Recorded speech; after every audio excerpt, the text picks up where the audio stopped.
Hoje nós vamos falar de um assunto que é muito importante para você que é um produtor rural, que é a economia de energia. Vamos falar sobre a energia fotovoltaica, também conhecida como energia solar. E para isso nós vamos visitar duas propriedades. A primeira fica bem aqui no município de Nova Viçosa, às margens da BR-101. E é por ela que a gente vai começar. Vem comigo!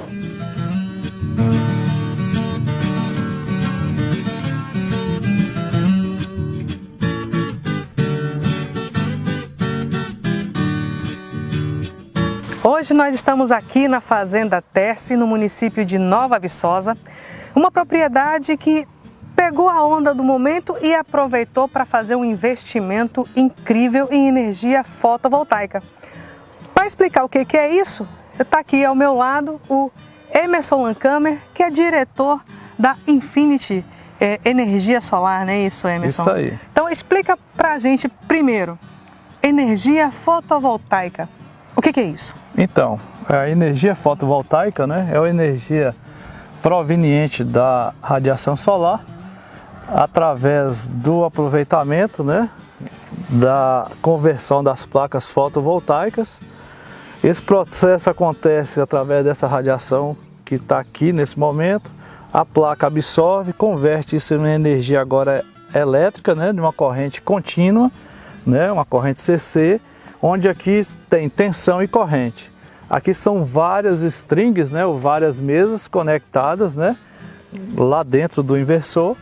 Lá dentro o inversor faz essa conversão toda, né, da energia fotovoltaica agora em energia alternada, né, que é a energia que nós podemos utilizar. Então vamos devagar, né, que é para quem está em casa poder entender do funcionamento, porque esse é um assunto que está em alta, né? Mesmo os pequenos produtores vêm investindo na energia solar como uma fonte de redução de custos, não é isso? Isso aí. Mas explica para a gente em detalhes como é que funciona. Quando a gente fala em placa, né? É uma placa desse tamanho ou que a gente tem numa mesa dessa aqui a gente tem duas placas, como é isso? Então, eu vou explicar o processo então por inteiro, né? Isso. Desde a implantação, o posicionamento das placas são muito importantes, todas as placas têm que ser, né, se possível, ser direcionadas para o norte. Essa inclinação também não é por acaso, né? Necessita de uma inclinação de 17 graus aqui na nossa região, para um melhor aproveitamento. 17 graus aqui na nossa região. Significa que se a gente for para uma outra área aqui no estado da Bahia, por exemplo, a angulação da placa ela é diferenciada? Ela é diferenciada também.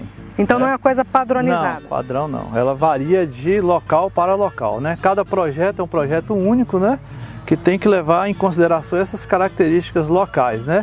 De inclinação, posicionamento, sombreamento e por aí vai. Então aqui no extremo sul, 17 graus voltados para o norte? Para o norte. Por que isso, né?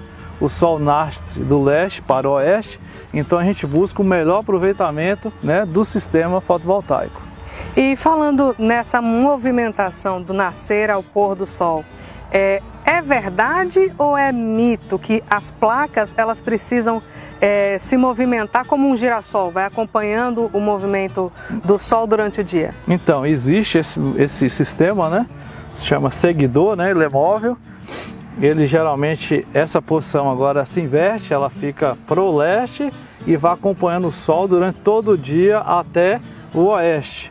No final do dia ele retorna ao estado inicial, daí em diante para o outro próximo dia já continua o ciclo. Então ela só faz um balanço, né? Não faz um movimento rotativo, não, como a gente imagina. Só um movimento de leste para oeste. Então no né? caso, se fosse o caso dessas placas aqui, elas estão posicionadas para o lado de cá, elas iriam se inclinar para o outro lado.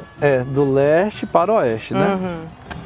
Então fala mais um pouquinho aqui como é que funciona, né, especificamente essa captação. Essas placas, aqui é o que? É uma tela de vidro?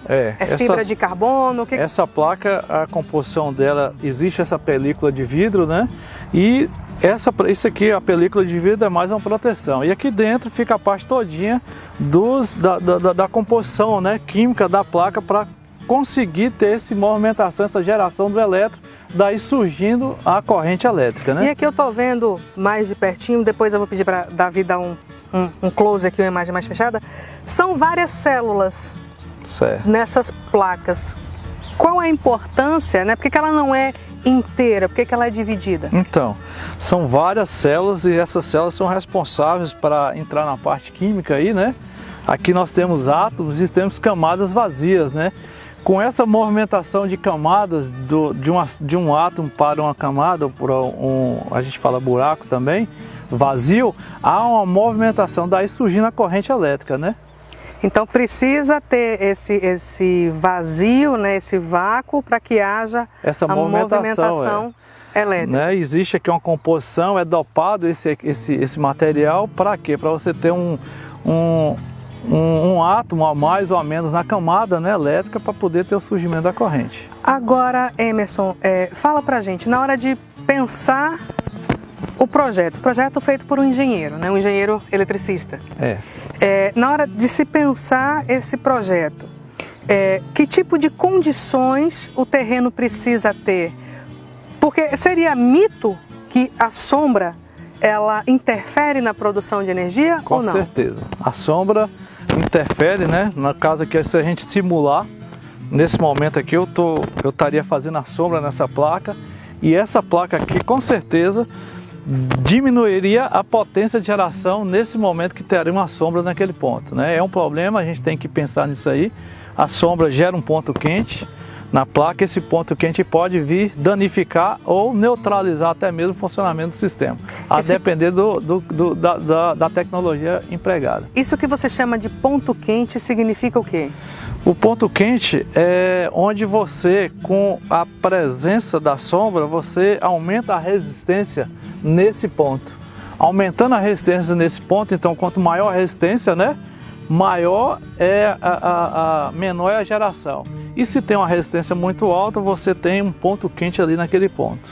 Certo. Agora vamos falar um pouquinho da estrutura dessa planta, né? Você tem uma casinha ali que seria a casa do gerador, não é isso? É o case, né?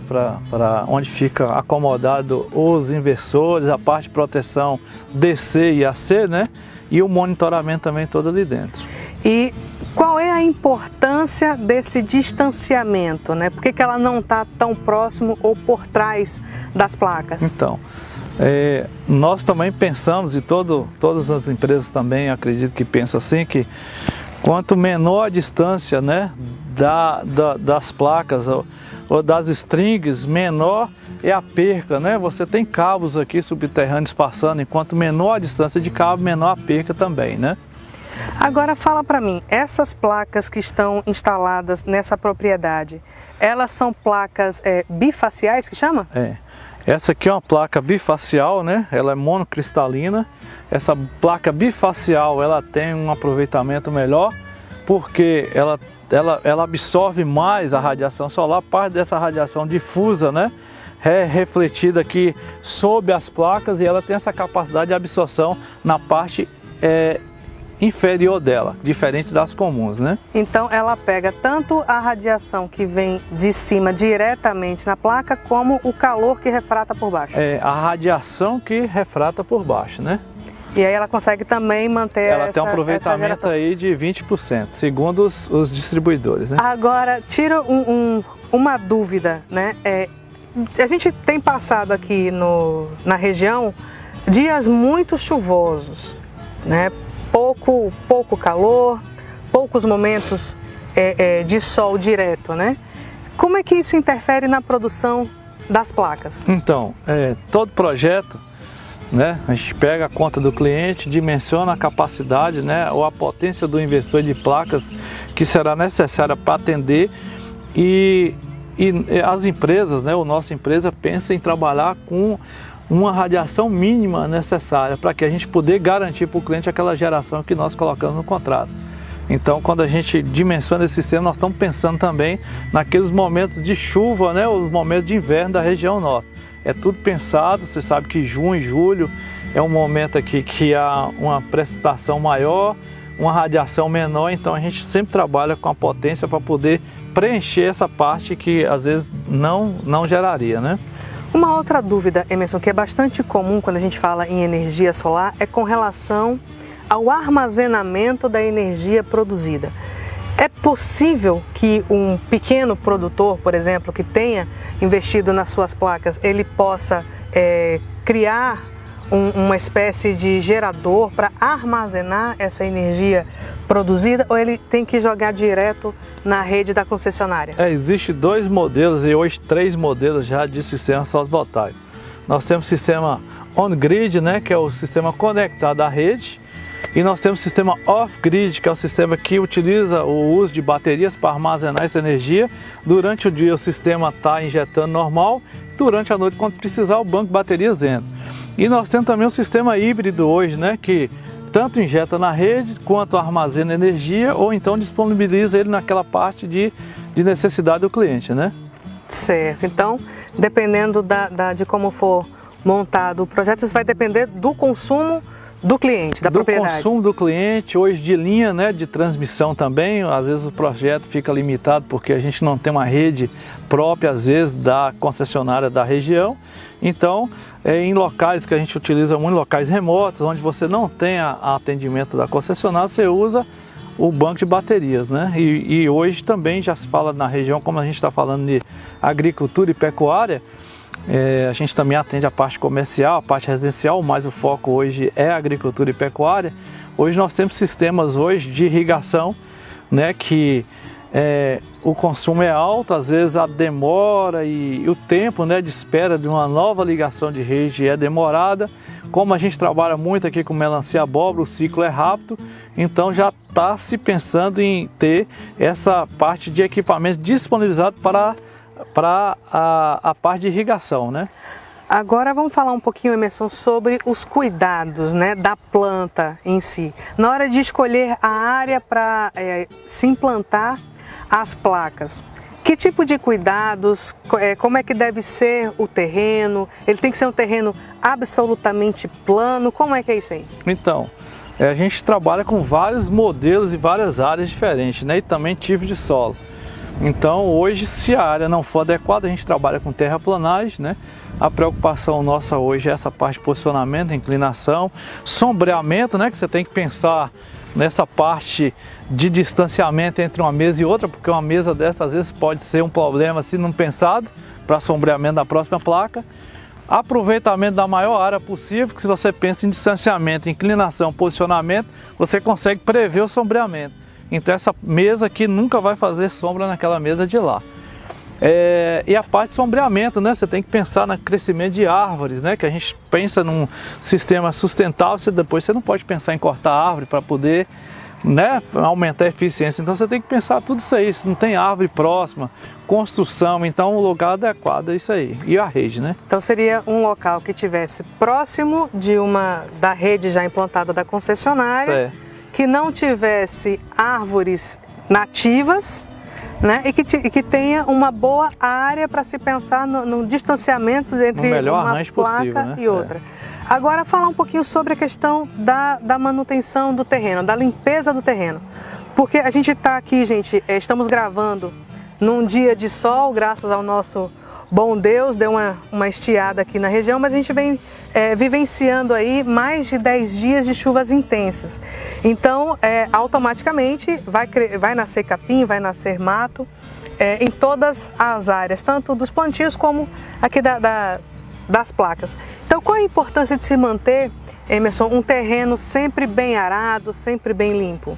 Então, essa é uma preocupação muito grande, né? Você vê que com esse tempo intenso de chuva, você vê que o capim vem bem rápido, né? Então a gente sempre, quando dá um tempo e quando faz uma programação, vem aqui fazer lavagem de placa também, que é importante, mesmo que o lugar sendo uma área rural, tem poeira, então a gente tem que evitar o acúmulo de sujeira nisso aqui para você melhorar a eficiência do sistema e prolongar a vida da placa. Roçar, né? Que a gente recomenda sempre roçar. Se caso aplicar herbicida, ter uma pessoa nossa sempre acompanhando para evitar a contaminação das placas, né, que é muito importante. E vários projetos nós trabalhamos com areia ou então brita. Esse projeto aqui mesmo vai ser concluído quando a aplicação da areia branca. Por que areia branca? Porque se é uma placa bifacial, o branco reflete parte dessa energia que é refletida e absorvida nessa placa. Então existe todo, vamos dizer assim, toda uma matemática, toda uma logística para se colocar uma planta de placas solares numa propriedade. É, isso aí que a gente vinha conversando, né? A gente vende o sistema solar, né? Toda empresa tem que pensar não só em colocar para gerar e chegar à primeira conta de 100 kW, né? No caso trifásico, mas isso aqui você tem que pensar que vai ter uma vida útil de 25 anos. Então o cliente precisa desse atendimento aí, essa pós-venda que é muito importante, né? E não para por aqui.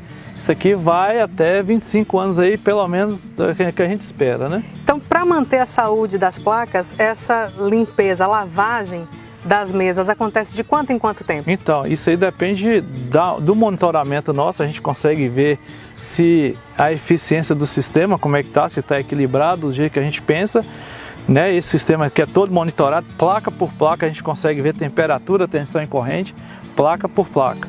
E em qualquer momento que a gente vê uma discrepância nesses valores aí, a gente vem aqui fazer um acompanhamento local e daí em diante a gente toma a decisão de fazer a lavagem, né? Deixando claro que a lavagem é somente água e uma vassoura que a gente tem especial para isso.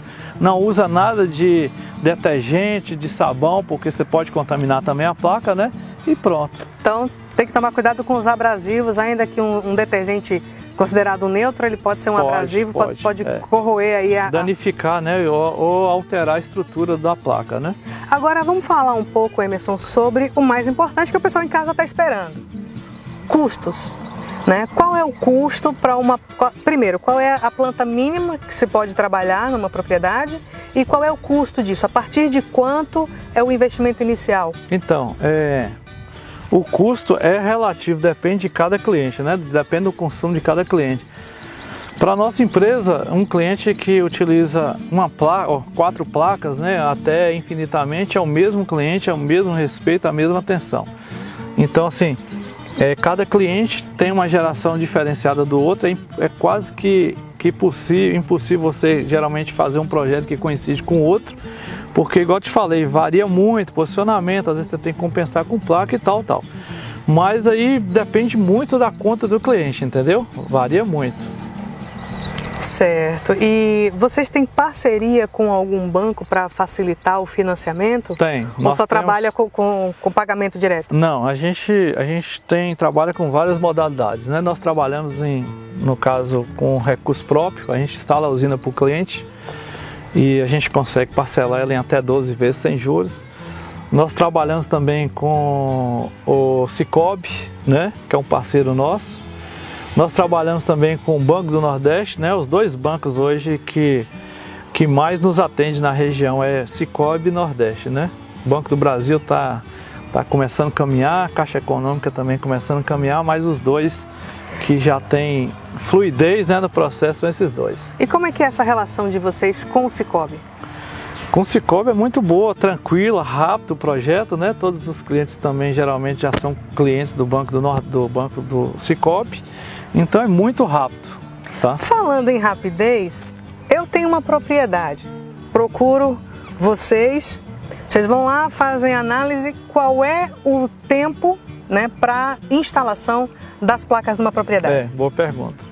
A nossa empresa só instala depois que nós já temos o parecer de acesso na mão, né? Como eu vinha falando que a gente... Parecer de acesso, vamos devagar que o pessoal que está em casa precisa entender. Né? O que é esse parecer de acesso? Parecer de acesso. Parecer de acesso é a documentação que a Coelba envia para o nosso e-mail, falando que a rede está pronta para receber aquele sistema solar, né? A potência instalada, transformador adequado, e aí vai. Aquele parecer de acesso, vem a condição aprovada, pronto, a gente sabe dali em diante a gente pode instalar. Nós só instalamos assim, porque a nossa preocupação não é vender placa, né, solar. Eu vinha conversando isso aí. A preocupação nossa aqui é vender um sistema eficiente, sustentável e que vai gerar renda para o nosso cliente em forma de economia.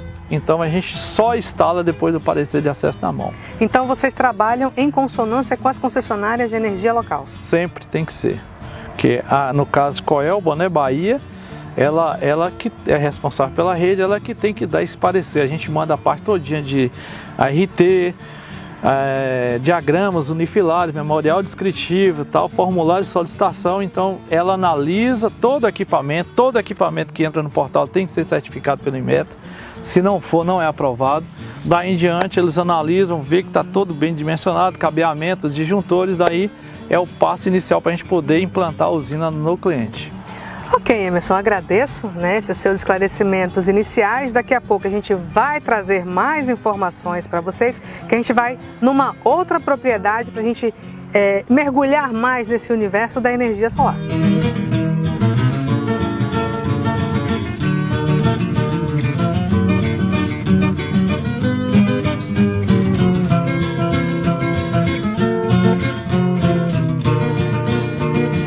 Então, gente, a gente já está aqui na outra propriedade que o Emerson nos trouxe. E aqui tem um diferencial, né, Emerson? Vocês fizeram um projeto também pensando no bem-estar dos animais. Fala um pouquinho dessa fazenda, desse projeto. Então, a nossa empresa pensou nessa integração aí, né, de eficiência energética e bem-estar animal, né, que todas as vacas chegam aqui, isso aqui era muito sol e a gente precisa de sol. Então nós desenvolvemos essa estrutura juntamente com um engenheiro mecânico, daí instalamos essas placas aqui para atender a necessidade energética da fazenda, né? Com a fazenda 100% hoje orgânica e sustentável, né? Captação de água e geração de energia para o consumo local e das outras unidades consumidoras do nosso cliente. Então, um dos diferenciais, né, que é importante a gente deixar claro para você que está em casa, a gente viu lá na outra propriedade as mesas no chão e aqui nós estamos com elas lá em cima, funcionando como um teto solar. Isso aí, serviu de proteção, né, para a radiação solar para o gado, né, dar um bem-estar, e já aproveitamos toda a estrutura para colocação das placas, né.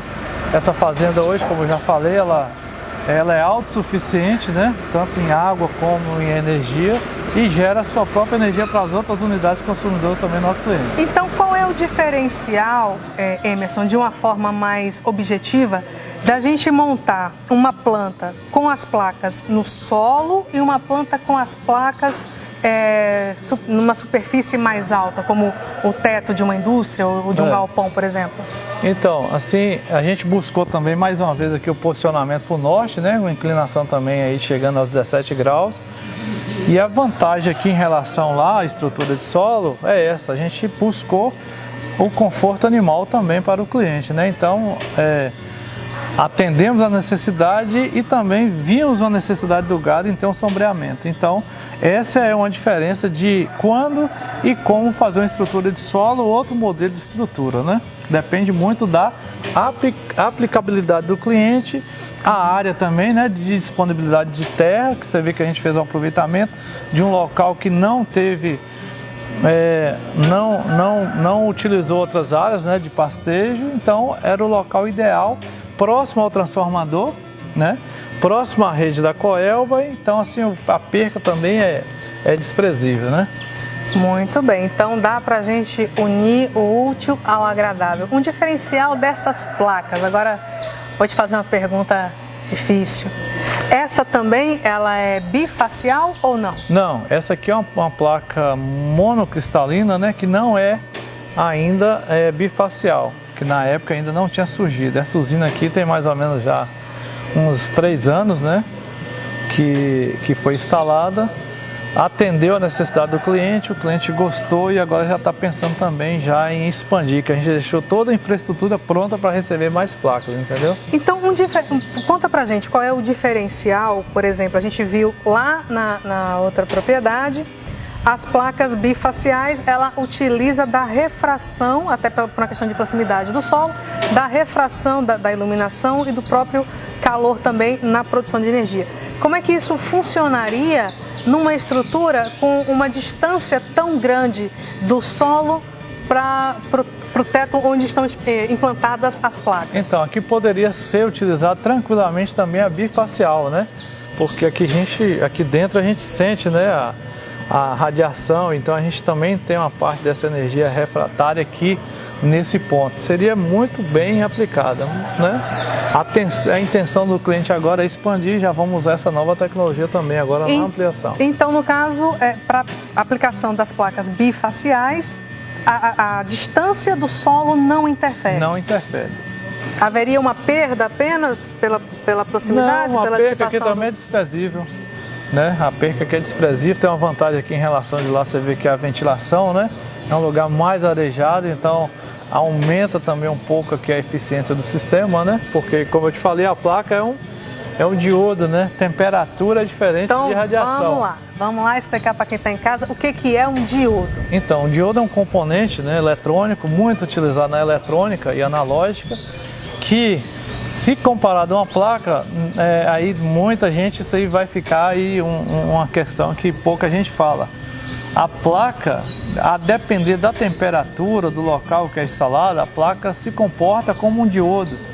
Ela satura, né, ou o diodo satura, e vamos falar assim de um modo bem fácil do pessoal que está nos vendo entender. Ela dilata, ela abre, e quando a temperatura inicial ou a temperatura normal dela de trabalho volta a um range, né, de temperatura, ela volta a trabalhar tranquilamente. Então, assim, temperatura é diferente de radiação, entendeu? A placa solar trabalha com radiação, não com temperatura. Então, instalar uma placa num ambiente muito quente não é bom? Não é bom. Locais que tem a temperatura muito alta, a placa se comporta, né, muito diferente da nossa região aqui, que tem um clima bem ameno, bem ventilado. Então, temperatura alta não é muito bom para uma placa solar. Então, nós precisamos de radiação. Então, temos de hora sol, né? Então fica a dica aí, viu, gente? Você que acha que porque você mora, estamos falando Nordeste, né? Mora num lugar muito quente, vai investir na energia solar com esse pensamento, fica aí a dica. Temperatura é diferente de radiação. Nem sempre um ambiente muito quente vai dar a radiação mínima necessária, né? Ou então chegar a um ponto de saturar, né? E aí saturou, prejudica a placa. A placa diminui a eficiência, mas depois ela retorna à geração dela normal, automático, tá? Então, qual é o tempo médio, Emerson, de garantia, vamos dizer assim, ou de vida útil de uma placa solar? Então, todos os equipamentos que nós fornecemos hoje para o nosso cliente tem uma garantia pelo distribuidor, né, de 25 anos, chegando até 30 anos hoje já em placa, né? Existem inversores que têm garantia de 15 anos, né? Existem inversores que têm garantia de até 25 anos, né? Garantia estendida. Então, assim, nós nunca tivemos problema com inversor nenhum, né? Com problema de troca e tal, porque é um equipamento que foi muito bem pensado e já tem, não sei, mais de 30 anos já funcionando. Então, assim, tem a garantia, né? Que é normal, todo equipamento elétrico, eletrônico, ele pode sofrer um dano, né? Querendo, não adianta a gente... Né? Isso aí pode vir um defeito de fabricação, um problema climático, um problema de sombreamento que possa causar uma diminuição dessa geração e causar um ponto quente que a gente falou, no caso do sombreamento. E aí sim, se caso tudo correr bem, 25 anos, 30 anos tranquilo. Dependendo da empresa também que está fazendo seu projeto, já pensa nessa parte todinha de manutenção e na parte já de troca, né, de equipamentos, assim, com cronograma correto para que o cliente também não tenha problema financeiro, né? E que possa ser comercializado essas placas para outros clientes, para bombeamento e vai. A gente podendo atualizando o sistema do cliente. Então, Emerson, diante de tudo isso que você nos mostrou, uma coisa que me chama a atenção minha propriedade está produzindo energia e eu produzo um excedente, né, que ele é simplesmente devolvido para a rede da concessionária? Fala um pouquinho para a gente. Então, boa pergunta essa aí. Toda a energia gerada aqui na usina do nosso cliente, ela é utilizada instantaneamente aqui, né? No caso de uma lâmpada, ligou, está absorvendo e parte dessa energia é direcionada para o medidor bidirecional. Esse medidor bidirecional, ele conta a energia que você consome e conta também ou mede a energia que você injeta. Essa energia fica disponibilizada no sistema Coelba durante 5 anos, né? Mensal, né? O mês agora de dezembro, então daqui 5 anos esse mês de dezembro desaparece. Mas quando é bem calculada e quando a venda nossa também não acaba aqui, quando a gente faz a ligação, a gente monitora o cliente, preocupa com esse excedente, onde é que a gente pode jogar, como é que funciona isso? O cliente tem que ter uma unidade consumidora em qualquer local da Bahia, tá? Ou qualquer local onde a concessionária atenda. No caso do Espírito Santo, a EDP atende Espírito Santo e São Paulo, então eu posso fazer uma usina no Espírito Santo e mandar para São Paulo. No caso aqui, Bahia, Coelba atende a Bahia, então eu posso fazer uma usina aqui. No caso aqui do proprietário dessa fazenda, se tivesse um apartamento em São Paulo, em Salvador, eu poderia enviar, ou colocar essa unidade consumidora lá também como parte dessa usina aqui dele, entendeu? Nós temos clientes que, por exemplo, fizeram usina em Teixeira e tem apartamentos em Vitória. A gente faz essa em Vitória da Conquista. Em Vitória da Conquista. Então a gente faz essa distribuição do consumo dele de acordo com a produção da usina, entendeu? É proporcional à usina. Então aí aparece vários clientes perguntando quantas unidades consumidoras eu posso colocar na minha usina. Depende da produção que você tem. Se você tem 10 unidades consumidoras e produz 1000 kW, se cada uma consumir a mesma coisa, então 100 kW para cada uma. Se você tiver 10.000 tem excedente, você pode ter várias unidades consumidoras. E isso tudo acaba gerando uma economia. Uma economia, né? Que a intenção do nosso projeto é o cliente hoje pagar só a taxa mínima, né? Por exemplo, o padrão monofásico hoje está em torno aí de 15 até 25 kW, o padrão trifásico a 100 kW, né? Então, gira em torno aí de uma taxa mínima do padrão trifásico de 115 a 130 reais. Então, é sempre um bom investimento. Muito bom investimento, o playback é muito bom, né? Se comparado a eucalipto, café, gado, nada produz igual um sistema fotovoltaico. Agora fala um pouquinho pra gente do sistema de recepção, né? Dessa energia aqui, que a que foi montada para essa estrutura é um pouco diferente da que foi montada lá naquela primeira propriedade que a gente teve, né? Porque lá a casinha estava fora e deslocada da planta. Aqui ela foi pensada de uma forma diferenciada. Fala um pouquinho para a gente isso. Sempre pensando em estrutura, infraestrutura e economia para o cliente, né? Aqui nós já tínhamos um local que daria tranquilamente para ser instalado inversor, bem fechado, bem arejado, próximo ao padrão medidor, que isso é muito interessante, né? Menor perca, como eu falei, menor distância, menor perca, né? Então, assim, depende muito do local e depende muito da acessibilidade também. Na região não temos problemas de furto, né? Que a gente não comentou ainda, porque aqui não se vê falando em furto de placa, mas você já tem que pensar nisso aí também, né? Mesmo que todo sistema nosso é monitorado, via câmera, via sistema do inversor, mas a gente tem que ter esse pensamento sempre também, né? De segurança acima de tudo. De segurança acima de tudo.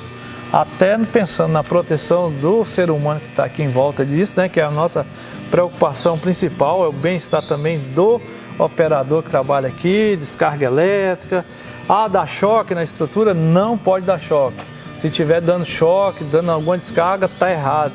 Procure seu engenheiro e manda verificar urgente, porque placa não pode ter descarga elétrica nenhuma ali em contato com o nosso operador, com o nosso, no caso aqui do pessoal que tira leite, né? Entendi. Então, fica uma dica para você que já fez a sua instalação, se você percebeu que a sua planta está ali dando choque, está dissipando energia de alguma forma, é bom entrar em contato com o pessoal da manutenção. Então, Emerson, eu vou te agradecer muito por esse passeio, né? A gente poder apresentar essas duas estruturas tão diferentes, mas ao mesmo tempo tão similares, né? Porque trabalham com a energia fotovoltaica, mostrar para as pessoas que estão nos assistindo, o pessoal que tem interesse em conhecer mais, né, dessa energia limpa, né, energia aí do novo século, vamos dizer assim, e te agradecer, né, por esses esclarecimentos, para a gente poder ter contato com esse universo também. Então tá, nós estamos à disposição aí. Vocês vão ter nosso contato lá, né, no site também, no YouTube. E é um prazer estar aqui com vocês, fiquei muito satisfeito de ter uma empresa hoje, né, a Abrolhos Rural aí, já conectando o homem do campo e eu que gosto desses programas rurais aí, principalmente no final de semana que a gente tem. E sabendo que é aqui da nossa região, né, então informar o povo, informar o produtor, isso é muito bom. Eu gosto muito dessa parte de comunicar e divulgar, né, o que tem tecnologia hoje para melhorar, né, a vida do homem do campo. Com certeza, e nós estamos aqui justamente para isso. Então, Emerson, mais uma vez te agradeço. O Abrolhos Rural e a TV Abrolhos estão sempre de portas e corações abertos para vocês. E a gente se vê numa próxima oportunidade. Tchau, tchau.